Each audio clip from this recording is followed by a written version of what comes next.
भारत और जापान दो प्राचीन सभ्यताएं, जिनके लिंक्स, जिनके संपर्क ऐतिहासिक हैं।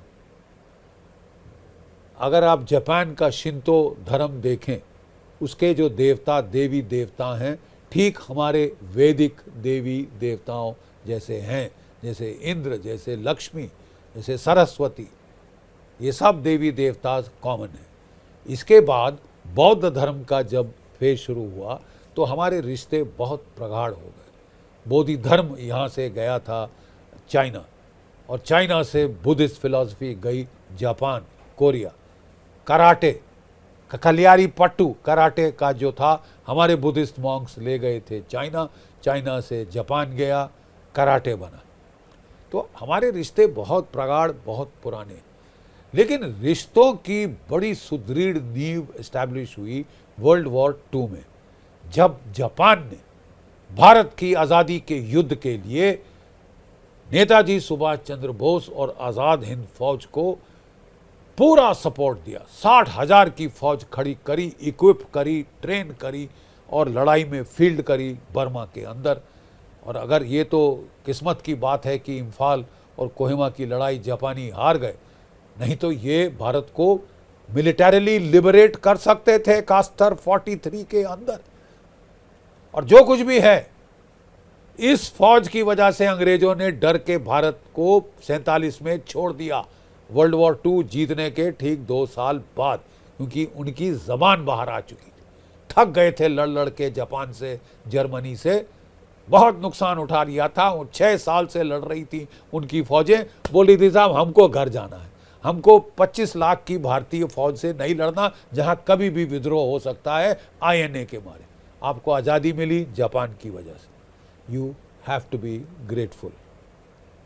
और अगर कई लोग ग्रेटिट्यूड को किसी भी कोई फर्क नहीं पड़ता, उनको कर दिया, डकार लिया, आगे बढ़ गए, तो मैं आपको ये बता दूं कि जो जियोपॉलिटिकल इंटरेस्ट हैं, जो पावर बैलेंस है एशिया का, वो डिक्टेट करता है कि क्वाड रहे ना रहे। अमेरिका ने, डोनाल्ड ट्रंप ने क्वाड को लात मारने के लिए पूरी कोशिश कर दी। क्वाड रहे ना कहे, भारत और जापान के रिश्ते, भारत वियतनाम के रिश्ते, Bharat south Korea, Bharat Philippines के रिश्ते, ये प्रगाढ़ होने चाहिए अगर हमको बैलेंस ऑफ पावर मेंटेन करना है एशिया के अंदर। Simple logic. ठीक है, हमने चाइना की तरफ थॉ किया है और हम उम्मीद करते हैं कि चाइना से रिश्ते अच्छे बनेंगे, लेकिन फिर भी चाणक्य नीति लॉजिक कहता है कि लॉन्ग टर्म में आपको बैलेंस ऑफ पावर क्रिएट करना पड़ेगा। चाइना दुनिया में तो पावर बैलेंस चाहता है, वो नहीं चाहता कि अमेरिका की दादागिरी हो, लेकिन वो एशिया में पावर बैलेंस नहीं चाहता। वो कहता है सिर्फ उसका वर्चस्व होगा। तो ये तो रियलिस्टिक नहीं है। और क्वाड रहे ना रहे, भारत और जापान के रिश्ते प्रगाढ़ होने चाहिए।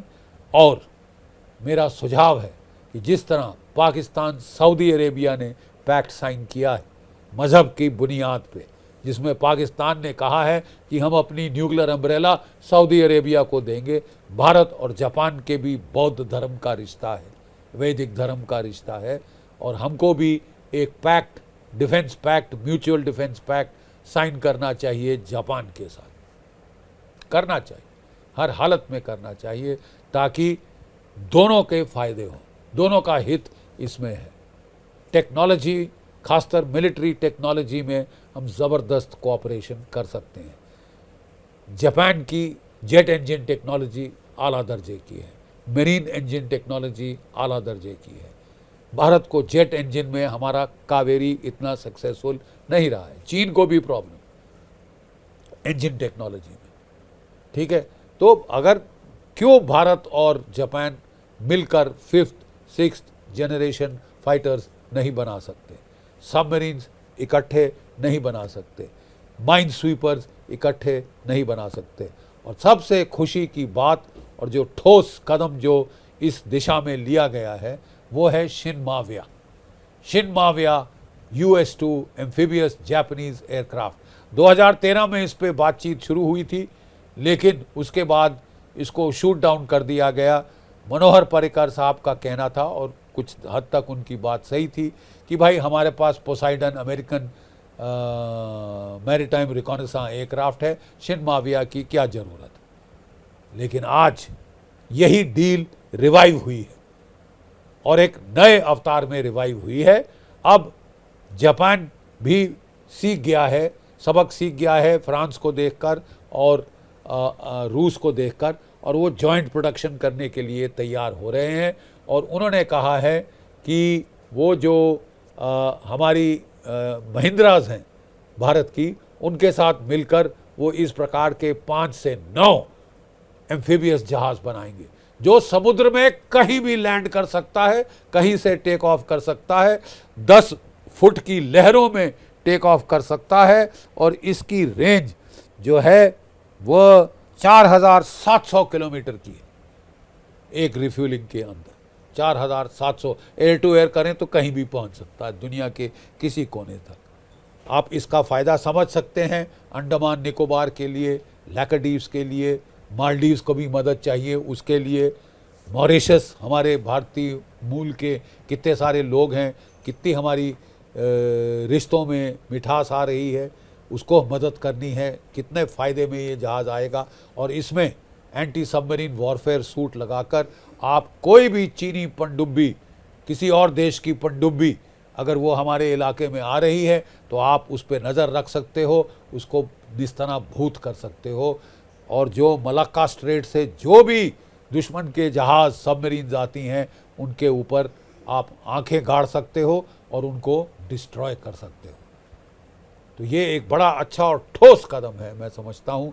इस पार्टनरशिप, स्ट्रेटेजिक पार्टनरशिप तो ऑलरेडी है, स्पेशल स्ट्रेटेजिक पार्टनरशिप का दर्जा दिया जाना चाहिए।